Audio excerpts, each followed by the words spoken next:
Class 11 আমরা যেটা last লিঙ্কে যেটা আলোচনা করেছিলাম, হোয়াইটেকারের 5 কিংডম ক্লাসিফিকেশন। 5 কিংডম ক্লাসিফিকেশনের মধ্যে আমরা ডিটেল আলোচনাটা কমপ্লিট করেছিলাম মোনেরাটা নিয়ে, অর্থাৎ মোনেরা, প্রোটিস্টা, ফাঙ্গি, প্ল্যান্টি, অ্যানিমালিয়া। এই যে 5টা রাজ্য ছিল, তার মধ্যে মোনেরার ডিটেল আলোচনা আমরা কমপ্লিট করেছিলাম।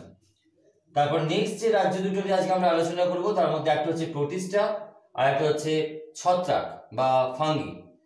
প্রথম কথা হচ্ছে, এই দুটো রাজ্যের মধ্যে অনেক টেক্সট বুকে দেখতে পাওয়া যায় যে প্রচুর কিছু ভাস্ট আলোচনা করা রয়েছে এবং এই রাজ্যের যে বিভিন্ন প্রতিনিধিরা রয়েছে তাদের জীবনচক্র আলোচনা করা রয়েছে, কিন্তু বস্তুতপক্ষে ওই জীবনচক্রগুলো কিন্তু আমাদের খুব একটা প্রশ্ন আসে না। মূল প্রশ্ন আসে যে প্রোটিস্টার সাধারণ বৈশিষ্ট্য, তার বিভাগগুলো, প্রত্যেকটা বিভাগের দু একটা করে বৈশিষ্ট্য এবং উদাহরণ। মূল বিষয়টাই কিন্তু আমাদের পড়তে হবে।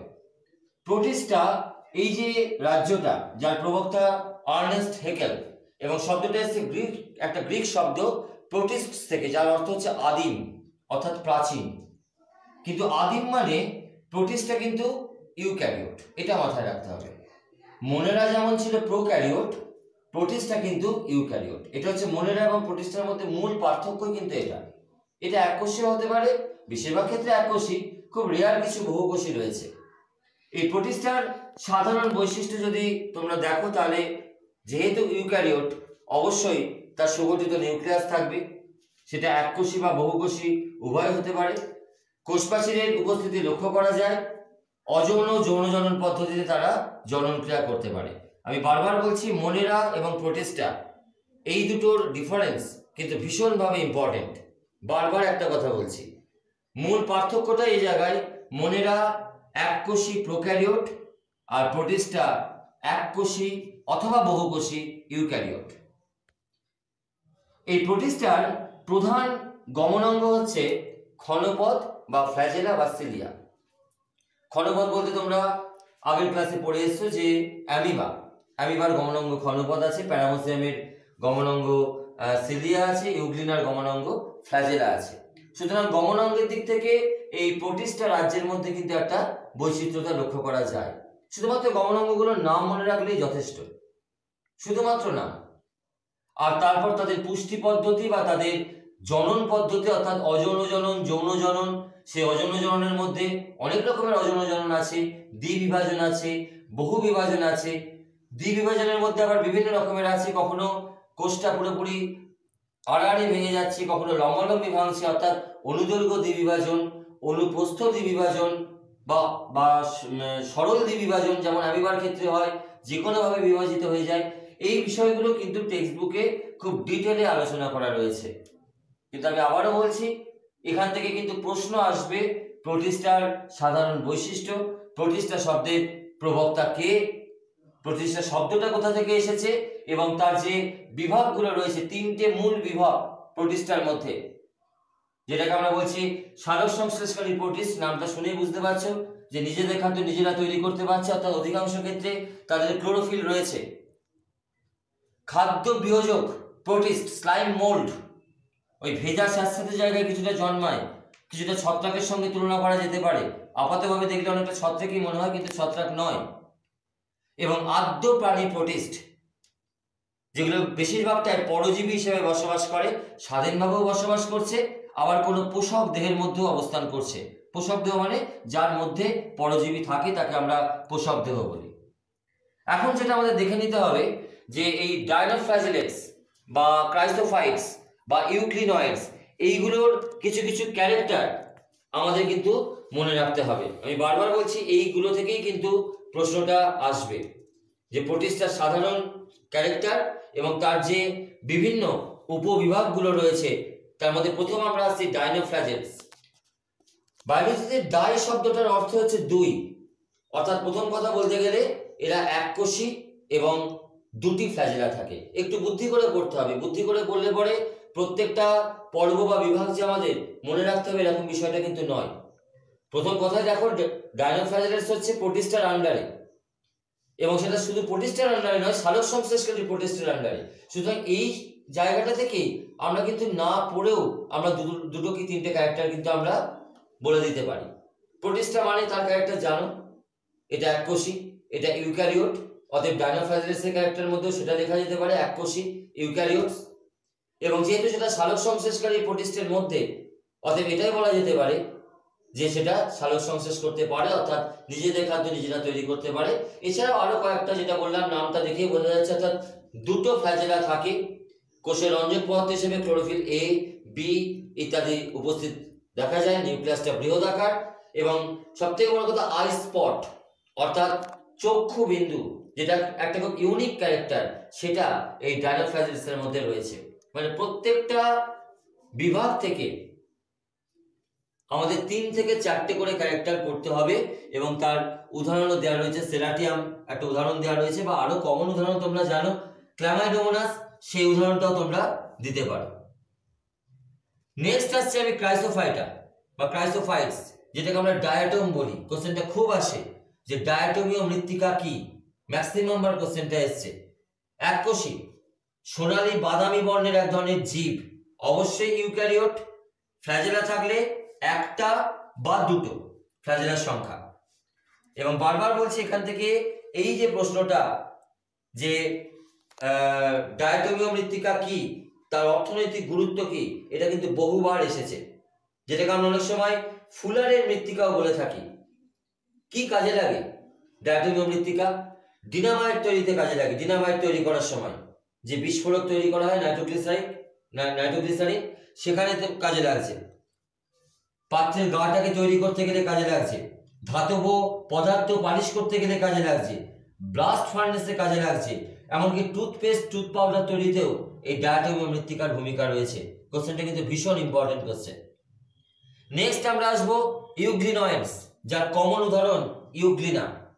স্বাদু জলে বা আর্দ্র মাটিতে বসবাস করছে, অবশ্যই সালোক সংশ্লেষকারী রঞ্জক রয়েছে, অবশ্যই ইউক্যারিওট, কোষ প্রাচীর থাকে না কিন্তু বাইরে পেলিকেলের আবরণ থাকে, এবং এদের মিক্সোট্রফিক, সব থেকে বড় কথা মিক্সোট্রফিক, অর্থাৎ স্বভোজী পরভোজী উভয় প্রকার কিন্তু পুষ্টি সম্পন্ন করতে পারে।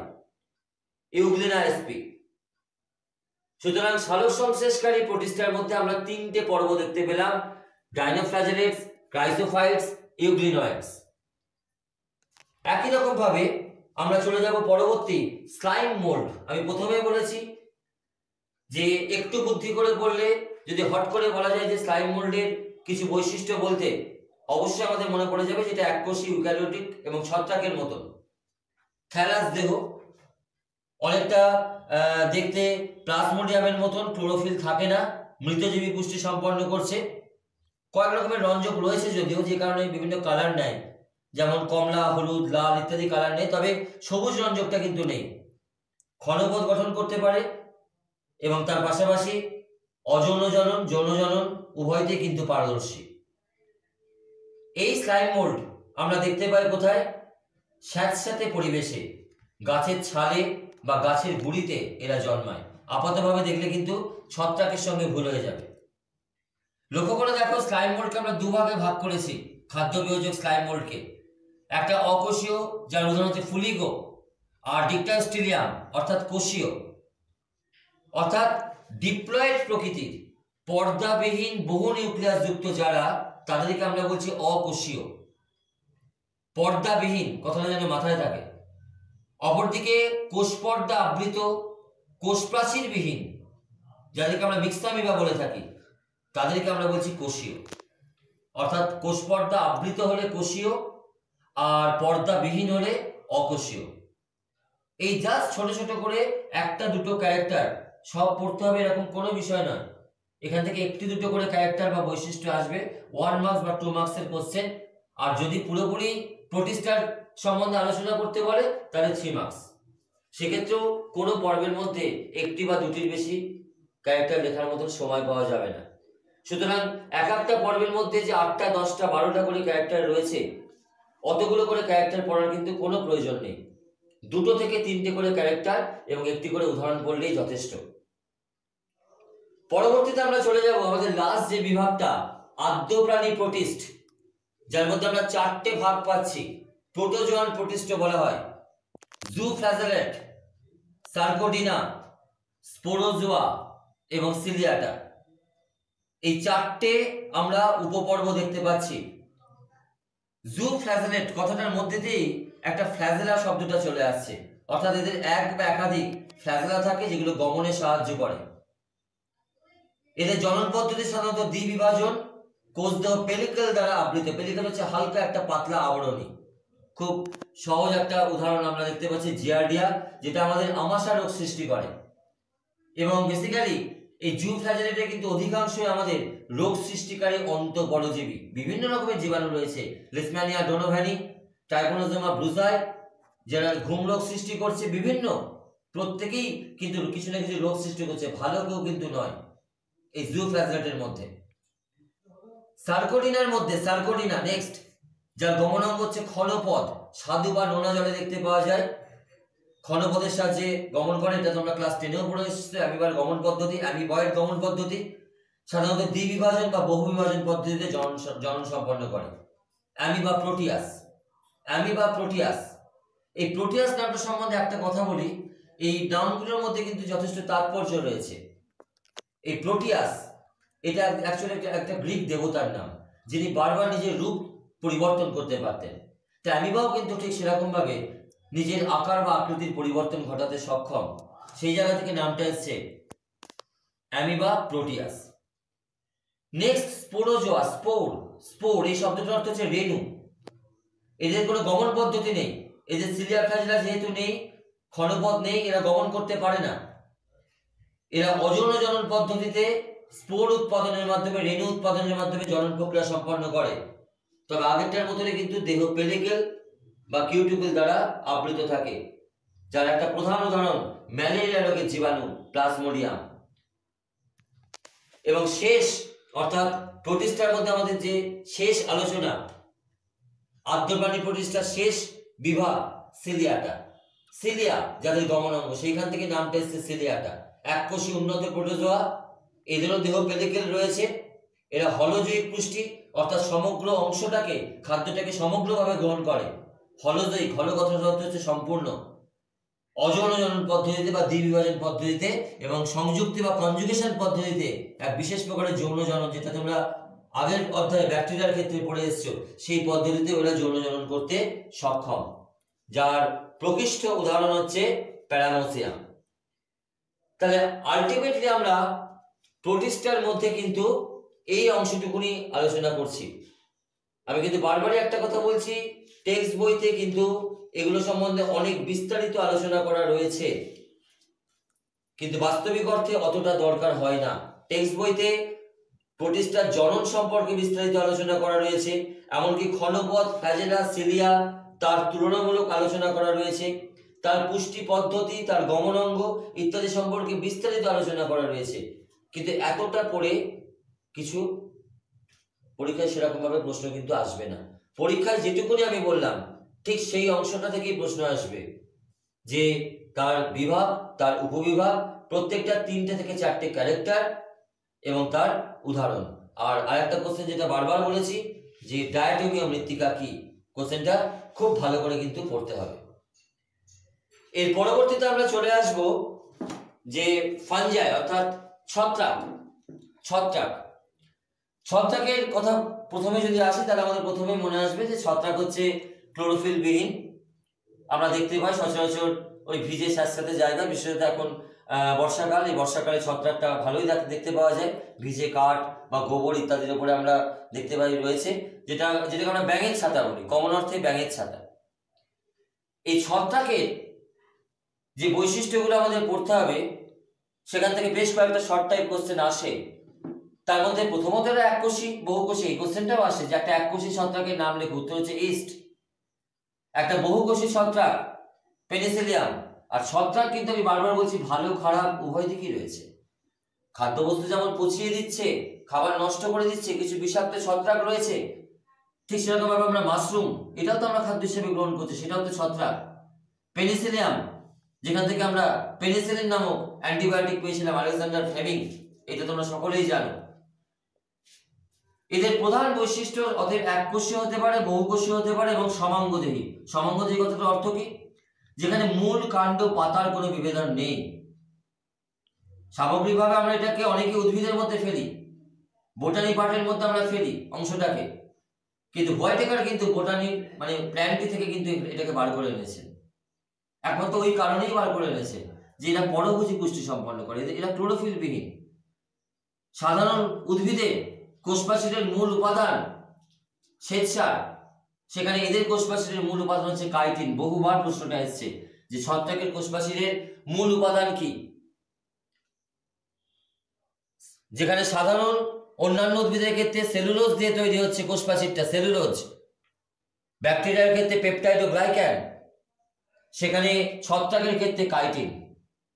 এমনকি তাদের সঞ্চিত খাদ্যবস্তু গ্লাইকোজেন বা ফ্যাট, যেটা ন্যাচারালি প্রাণী দেহে লক্ষ্য করা যায় সঞ্চিত খাদ্যবস্তু, সেটা এই ছত্রাকের দেহে রয়েছে। সাধারণ উদ্ভিদের দেহে গ্লাইকোজেন থাকে না, সাধারণ উদ্ভিদের দেহে শ্বেতসার থাকে। এই কারণগুলোতেই কিন্তু হোয়াইটেকার ছত্রাককে প্ল্যান্টটির মধ্যে রাখেননি, যে প্ল্যান্টটির সঙ্গে অনেক কিছু ডিফার করছে। এবং ছত্রাকের দেহ যে সূক্ষ্ম সূক্ষ্ম সুতোর মতন গঠন দ্বারা তৈরি হয়, তাদেরকে আমরা বলি অনুসূত্র। অনুসূত্র, এই অনুসূত্রগুলো একাধিক শাখা প্রশাখা সৃষ্টি করে, যাদেরকে বলা হয় মাইসেলিয়াম। প্রশ্নগুলো কিন্তু আসে, অনুসূত্র বা হাইফি, ইংলিশে বলছি হাইফি, তার যে শাখা প্রশাখা সেগুলো মাইসেলিয়াম, কোশ্চেনগুলো আসে। সুতরাং রাজ্য ছত্রাকের সাধারণ বৈশিষ্ট্য আলোচনা করো, এটা একটা ইম্পর্টেন্ট কোশ্চেন। এখন আমরা দেখব রাজ্য ছত্রাকের মধ্যে কি কি বিভাগ বা শ্রেণীবিন্যাস রয়েছে। আমি আগেও বলেছি, এখনো বলছি, আগের প্রতিষ্ঠা ক্ষেত্রেও বলেছি যে টেক্সট বুকে কিন্তু ছত্রাকের যখন আলোচনা শুরু হয়েছে, সেখানে কিন্তু বিভিন্ন ছত্রাকের জীবনী বা জীবন চক্র বলা আছে, কিন্তু সেগুলো কিন্তু আমাদের প্রয়োজন নেই। আমি বারবারই একটা কথা বলছি, এমনকি ছত্রাকের যখন সাধারণ বৈশিষ্ট্য আলোচনা করা হয়েছে, সেখানেও তার বাসস্থান, তার থ্যালাস দেহের গঠন, তার কোষপ্রাচীর, তার হাইফার বৈচিত্র্য, তার পুষ্টি পদ্ধতি ইত্যাদি বিস্তারিত আলোচনা করা হয়েছে। কিন্তু অত বিস্তারিত আলোচনা বা মনে রাখাটা সত্যি একটু ছাত্রছাত্রীদের পক্ষে একটু কঠিন। আমি বিষয়টাকে অত্যন্ত সহজভাবে বলার চেষ্টা করছি। এই ছত্রাক, এই শব্দটা একটা ইংরাজি শব্দ বা ল্যাটিন শব্দ বলতে পারো, ফিঙ্গার থেকে এসছে, ফিঙ্গার, যার অর্থ হচ্ছে দ্রুত বৃদ্ধি, অর্থাৎ তারা দ্রুত বৃদ্ধি পাচ্ছে। অবশ্যই ইউক্যারিওটিক, এককোষী বা বহুকোষী, ক্লোরোফিল বিহীন, রেণু উৎপাদন করছে, থ্যালোফাইটা গোত্রভুক্ত উদ্ভিদ, যেগুলো এখানে বৈশিষ্ট্যে লেখা রয়েছে। অনেক সময় দেখা যায় এদের যে লম্বা লম্বা অনুসূত্র, অর্থাৎ সুতোর মতন যে গঠন, যেগুলোকে আমি বললাম অনুসূত্র বা হাইফা, তার মধ্যে কোনো বিভেদ প্রাচীর নেই, অর্থাৎ অনুসূত্রগুলো লম্বাটে, কোনো মাঝখানে ব্যবধায়ক নেই। এরকম একটা অনুসূত্র, এরকম একটা অনুসূত্র, মাঝখানে কোনো ব্যবধায়ক নেই। অর্থাৎ ব্যবধায়কগুলো না থাকলে কি দাঁড়াবে, তাহলে পুরো অনুসূত্রটাতেই মনে হবে একাধিক নিউক্লিয়াস। এরকম একাধিক নিউক্লিয়াস যুক্ত অনুসূত্রকে আমরা বলি সিনোসাইটিক কোষ। This is the most important question, coenocytic কোষ। বহুবার এসছে কোশ্চেনটা। আর কোষপ্রাচীরের মধ্যে শুধুমাত্র ওইটুকুনি মনে রাখবে, সেটা হচ্ছে কাইটিন, এছাড়া আদার্স কিচ্ছু নয়। হাইফির গঠনের বৈচিত্র্যতা, এগুলো খুব যে বেশি ইম্পর্টেন্ট তা নয়। ম্যাক্সিমাম রাইজোমর্ফ যেটা, সেটা একটু দেখে রাখা যেতে পারে, যেখানে দেখা যাচ্ছে অনুসূত্রগুলো পরস্পর সমান্তরালভাবে অবস্থান করছে, পরস্পরের সঙ্গে যুক্ত হচ্ছে এবং গাঢ় বাদামি বর্ণের একটা শক্ত দড়ির মতন গঠন তৈরি করছে। আর্মিলারিয়ার ক্ষেত্রে আমরা দেখতে পাই। রাইজোমর্ফ কি, কোশ্চেনটা হয়তো দেখে রাখা উচিত। কিছু কিছু ক্ষেত্রে ছত্রাকে আমরা দেখতে পাই যে উদ্ভিদের মতন ছদ্ম প্যারেনকাইমা কোষ দ্বারা ছত্রাকের দেহটা গঠিত হচ্ছে। পুরো ছত্রাকের দেহটা একটা শক্ত খোলকের মধ্যে আবৃত থাকছে। এই ধরনের ছত্রাককে আমরা বলি স্ক্লেরোসিয়াম। এটাও একটু দেখে রাখা যেতে পারে, স্ক্লেরোসিয়াম। এই স্ক্লেরোসিয়াম, রাইজোমর্ফ বা হস্টোরিয়াম, অর্থাৎ কিছু কিছু ছত্রাকের দেহটা শাখান্বিত, যেগুলোকে একটু আগে আমি বলেছি হাইফি বা মাইসেলিয়াম, সেখানে কিছু চোষক তৈরি হচ্ছে, পৃষ্ঠতলে কিছু চোষক তৈরি হচ্ছে। চোষকটা তৈরি হওয়ার উদ্দেশ্যই হচ্ছে যে পরজীবী বা মৃতজীবীর উপরে বসেছে সেখান থেকে পুষ্টি রস শোষণ করে নেবে, সেই চোষককে আমরা বলি হস্টোরিয়াম। এগুলো আর কিছুই নয়, হাইফার গঠনের বৈচিত্র্যতা। হস্টোরিয়াম, স্ক্লেরোসিয়াম, রাইজোমর্ফ, এগুলো একটু এসএকিউ হিসাবে দেখে রাখা যেতে পারে। প্রথম কথা বলেছি ছত্রাকের পুষ্টি মৃতজীবী, অর্থাৎ মৃত জৈব বস্তু থেকে সে পুষ্টিরস সংগ্রহ করে। কখনো কখনো ছত্রাক জীবিত পোষক দেহ থেকেও পুষ্টিরস সংগ্রহ করে, সেক্ষেত্রে পরজীবীও আছে। সুতরাং পুষ্টির মধ্যে ছত্রাকের বেশ কিছু বৈচিত্র্যতা আমরা লক্ষ্য করতে পারি। আবার মিথজীবী ছত্রাকও দেখতে পাই। আমরা পরবর্তী ক্লাসে দেখবে লাইকেন পড়বো, শৈবাল এবং ছত্রাকের যেখানে সহাবস্থান সেখানে মিথজীবিত্বের প্রদর্শন হচ্ছে, সেটা পরের ক্লাসের আলোচনা। খণ্ডীভবন, কোরকোদ্গম ইত্যাদি বিভিন্ন পদ্ধতিতে অঙ্গজনন করছে। তোমরা জানো ইস্টের ক্ষেত্রে একটা কোরকোদ্গম তৈরি হয়। ইস্ট এককোষী ছত্রাক, তার এক পাশ থেকে একটা কোরক বেরোয়, সেই কোরকটা দেহ থেকে বিচ্ছিন্ন হয়ে যায়, সেখান থেকে নতুন ছত্রাকের জন্ম হয়। সুতরাং অঙ্গজ, অযৌন এবং যৌন তিন পদ্ধতিতেই ছত্রাক বংশ বিস্তার করে। কিন্তু এগুলোর বিস্তারিত আমি কিছু বলছি না, বিস্তারিত আমাদের পরীক্ষার মধ্যে আসবেও না।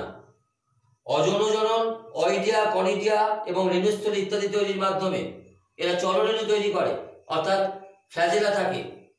এই ধরনের কিছু কিছু জিনিস একটুখানি হালকা হালকা ভাবে দেখে যেতে হবে। কিছু যৌন রেণু তৈরি করে। আর এই যে আমরা দেখতে পাচ্ছি যে ছত্রাকের মধ্যে যে ভাগগুলো রয়েছে না, এই যে জাইগোমাইকোটিনা, অ্যাসকোমাইকোটিনা, ব্যাসিডিওমাইকোটিনা, ডিউটানোমাইকোটিনা, এই বিভাগের নাম অনুসারে কিছু রেণু তৈরি হয়। অর্থাৎ অ্যাসকোমাইকোটিনার অ্যাসকো রেণু, ব্যাসিডিওমাইকোটিনার ব্যাসিডিও রেণু, এই ধরনের কিছু রেণু তৈরি হচ্ছে। সুতরাং ছত্রাকের জনন বিষয়টাকে কিন্তু খুব বেশি হাইলাইট করা হচ্ছে না। হ্যাঁ, বললাম বৈশিষ্ট্য, অর্থনৈতিক বৈশিষ্ট্য তো পড়তে হবে, অর্থনৈতিক গুরুত্ব ভালো খারাপ যেগুলো প্রথমে আমরা আলোচনা করেছি। চিকিৎসা বিজ্ঞানে খাদ্য উৎপাদনে পাউরুটি শিল্পে ব্যবহার করা হচ্ছে ছত্রাক, ইস্ট জাতীয় ছত্রাক। শিল্পজাত পদার্থ উৎপাদনে, অ্যালকোহল উৎপাদনে ব্যবহার করা হচ্ছে। বেকারি শিল্পে ব্যবহার করা হচ্ছে। ভিটামিন বি কমপ্লেক্স তৈরিতে ব্যবহার করা হচ্ছে। দু একটা দেখে যেতে হবে, কারণ প্রশ্ন আসতেই পারে যে ছত্রাকের দুটি উপকারী ভূমিকা আলোচনা করো।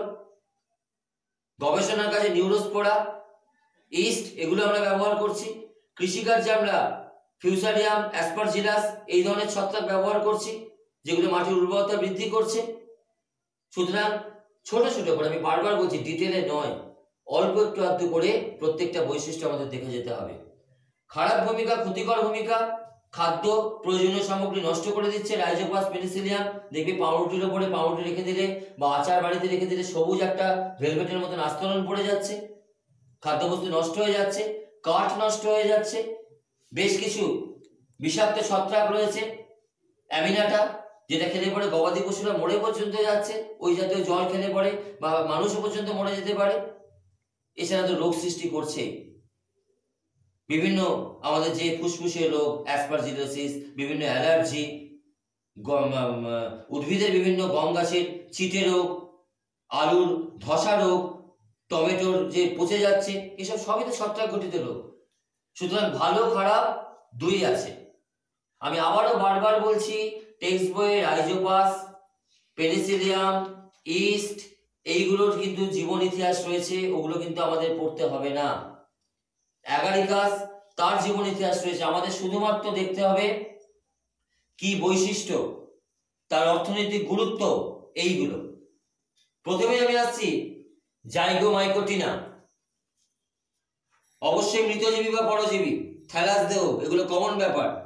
চলরেণু দেখা যায়, এদের ফ্রুট বডি অর্থাৎ কোনো ফল দেহ গঠিত হয় না।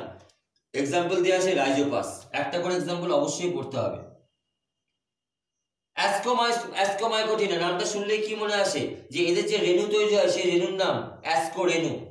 আর সেই রেণুগুলো যার মধ্যে থাকে, অর্থাৎ যে রেণুস্থলীর মধ্যে থাকে, সেই রেণুস্থলীর নাম হচ্ছে অ্যাসকাস। সুতরাং নামের মধ্যে থেকেই চেষ্টা করতে হবে দুটো তিনটে বৈশিষ্ট্য মনে রাখা যায় নাকি। পেনিসিলিয়াম হচ্ছে প্রকৃষ্ট উদাহরণ। ব্যাসিডিও মাইকোটিনা, তার মানে এদের কি ব্যাসিডিও রেণু। এদের ফল দেহর নাম কি, অর্থাৎ মূল দেহটা ব্যাসিডিয়াম। এই দুটো ক্যারেক্টার প্রথমেই মনে পড়ে যাচ্ছে। অ্যাগারিকাস, যেটাকে আমরা ব্যাঙের ছাতা বলছি, আর ডিউটারো মাইকোটিনা। এই ডিউটারো মাইকোটিনা থেকে কিন্তু বেশ কয়েকটা প্রশ্ন আসে, যেটাকে আমরা অসম্পূর্ণ ছত্রাক বলে থাকি। কোশ্চেনটা কিন্তু ভেরি ভেরি ইম্পর্টেন্ট। ডিউটারোমাইকোটিনার কিন্তু আমি বারবার বলছি কোশ্চেনটা খুব ভালো করে পড়তে হবে। এদের প্যারাসেক্সুয়াল সাইকেল বা বিভ্রম যৌন চক্র দেখা যায় এবং এদের ইমপারফেক্ট ছত্রাক অর্থাৎ অসম্পূর্ণ ছত্রাক বলা হয়, কারণ এদের জীবনচক্রে যৌনজনন দশা অনুপস্থিত। এদের যৌনজনন দশায় বা জীবনচক্রে সুনির্দিষ্টভাবে প্লাজমোগামী ক্যারিওগামী অর্থাৎ দুটো ছত্রাকের প্লাজমার প্রোটোপ্লাজমের মিলন প্লাজমোগামী, নিউক্লিয়াসের মিলন ক্যারিওগামী, এইগুলো স্পষ্ট নয়। কোশ্চেনটা কিন্তু বারবার বলছি আসবে যে ইমপারফেক্ট ছত্রাক অসম্পূর্ণ ছত্রাক কাকে বলে বা প্যারাসেক্সুয়াল সাইকেল কোন ছত্রাক শ্রেণীতে দেখা যায় তার উদাহরণ দাও। উদাহরণ ওখানে লেখা রয়েছে ফিউসারিয়াম। এছাড়াও এদের অন্যান্য বৈশিষ্ট্যের মধ্যে দেহে অসংখ্য হাইফি দেখতে পাওয়া যায়। হাইফিগুলো বহু নিউক্লিয়াস যুক্ত, অযৌনজননের মাধ্যমেও কিন্তু প্রজনন সম্পন্ন করে। তাহলে এই চারটে বিভাগের 3 থেকে 4টে বৈশিষ্ট্য, তাদের উদাহরণ, ছত্রাকের সাধারণ বৈশিষ্ট্য, ছত্রাকের অর্থনৈতিক গুরুত্ব, এগুলো কিন্তু পড়তে হবে। আমি লাস্ট একটুখানি বলে নিই, তোমাদের হয়তো মনের মধ্যে প্রশ্ন আসবে যে স্যার প্লাজমোগামী ক্যারিওগামী এই যে ব্যাপারটা বললেন যেটা ডিউটারোমাইসিটিসে দেখা যায় না, সেই বিষয়টা কি? এই প্লাজমোগামী ক্যারিওগামী হচ্ছে ছত্রাকের এক ধরনের যৌন জনন। প্লাজমোগামীতে কি হয়, ছত্রাকের দুটো অনুসূত্র ওপরের দিকে উঠতে থাকে, এরকম ভাবে একটা অনুসূত্র উঠছে, এইভাবে একটা অনুসূত্র উঠছে, তারা পরস্পরের সঙ্গে মিলিত হয়। যদি প্রোটোপ্লাজমের মিলন হয় তাহলে সেটা প্লাজমোগামী, আর এই অনুসূত্র দুটো যদি পরস্পরের সঙ্গে মিলছে, তাদের মাঝখানে বিভেদ প্রাচীর গলে যাচ্ছে এবং এই নিউক্লিয়াস আর এই নিউক্লিয়াস মিলিত হচ্ছে, এই দুটো নিউক্লিয়াস মিলিত হচ্ছে, ক্যারিও কথাটা মানেই জানবে নিউক্লিয়াস, তাহলে সেটাকে আমরা কি বলবো? সেটাকে আমরা বলবো ক্যারিওগামী। অন্যান্য ছত্রাকের ক্ষেত্রে প্লাজমোগামী ক্যারিওগামী স্পষ্ট, কিন্তু এই ডিউটারোমাইকোটিনা এই যে শ্রেণীভুক্ত ছত্রাক তার মধ্যে এই প্লাজমোগামী এবং ক্যারিওগামী দেখা যায় না। ঠিক আছে, তাহলে এই যে বিষয়গুলো হলো, অর্থাৎ দুটো রাজ্য নিয়ে আমরা আলোচনা শেষ করলাম। অ্যাকচুয়ালি হোয়াইটেকারের 5 কিংডম ক্লাসিফিকেশনের 3টে রাজ্য আমাদের কমপ্লিট হলো, মোনেরা, প্রোটিস্টা এবং ফাঙ্গি। আমরা নেক্সট ক্লাসে যে দুটো বিষয়কে নিয়ে আলোচনা করব তারা কিন্তু হোয়াইটেকারের কোনো রাজ্যের মধ্যে পড়ছে না। বেসিক্যালি হোয়াইটেকার তাদেরকে কোনো রাজ্যে স্থান দিতে পারেননি। এক হচ্ছে লাইকেন এবং 2 হচ্ছে ভাইরাস। মাঝখানে এইটা পড়ে নিয়ে তারপরে আমরা আবার পরে হোয়াইটেকারের রাজ্যে ফিরে যাব, অর্থাৎ আমাদের বাকি থাকবে দুটো রাজ্য, এক হচ্ছে প্ল্যান্টি অর্থাৎ উদ্ভিদ রাজ্য এবং আর এক হচ্ছে অ্যানিম্যালিয়া বা প্রাণী রাজ্য। আজকে এই অবধি।